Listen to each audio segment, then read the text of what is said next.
የተመቻቸ ቦታ፣ የተመቻቸ ጊዜ፣ የተመቻቸ ሰው ፍለጋ በደከምን ቁጥር የልብናችን ጉልበት ይደክማል እንጂ አናገኝም።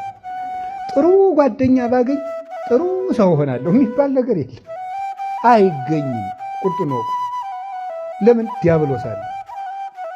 ዲያብሎስ እስካለ ድረስ፣ ስሜት እስካለ ድረስ፣ ዓለም እስካለ ድረስ፣ ስጋ እስካለ ድረስ ራሱን የጣለ ጓደኛ ማግኘት አይቻልም። ለሰው የሚኖር ጓደኛ ማግኘት አይቻልም። ለምን? እናቶ ክብር አሉ፣ እነ ኩራት አሉ፣ እነ ስሜት አሉ። ስጋ እኔ ይበልጥ የሚያሰኝ ዲያብሎስ ደግሞ አለ፣ ራስን የሚያስወድድ በራሱ ያለው የዓለሙ ብልሃቱና መንገዱ ፍልስፍናው ሌላ ነው። ታዲያ ጥሩ ሰው ሳገኝ እጸድቃለሁ? የለም። ያለንን ወንድም ያለንን እህት ተጠቅመን መዳን ያለም ድርሻው በቀር እንዲያው ከቃሉ ጋር ናቸው። እንዲያው ገሌን ከማይ ቤተክርስቲያን ባልሄድ ይሻለኛል የሚል ሰውም ታገኛለች። እንዴት ላድርግ? በቃ እሱን ሳይሆን የልቤና ይደማል ይላል አንዳንዱ ሰው። ልቤ በቃ ይቆስላል።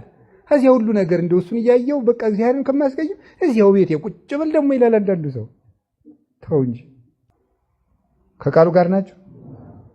እንዲህ አባቶቻችን እስቲ ቅዱስ ጊዮርጊስን አስቡት። በሰባ ነገስታት መሃል እኮ አንድ አይዞባ ያልነበረው፣ ሁሉም እንደ ውሻ የሚቆጥሩት ነገስታት ናቸው። በዚያ መሃል ሰባው ነገስታት ሁሉ ይሙት በቃ እየፈረዱበት፣ እሱን እጁን እግሩን በሙሉ በብረት መጋዝ አሰንጥቀው አስቀጥቅጠው ፊቱ ላይ ምራቅ እየተፉ የሚሳለቁ ባሉበት መሃል ድነዋል። ሰው ፍለጋ እግሩን የሚያደክም ሰው ልቡ ይወልቃል እንጂ ሰው አያገኝም። የራስን ልብ ራስን ማስተካከል ነው።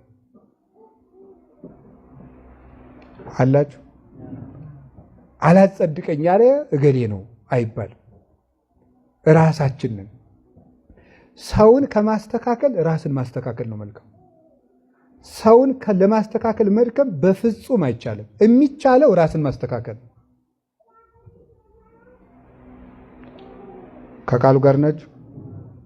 እግዚአብሔር ከሁላችን ጋር ይሁን እና አሁን አላስድነን ያለ ማን ይመስላችኋል? አቤት ምክንያት ብቻ ነው፣ ሌላ የለንም። ስለዚህ ጌታ ደግሞ ምን አለ? አልቦሙ ምክንያት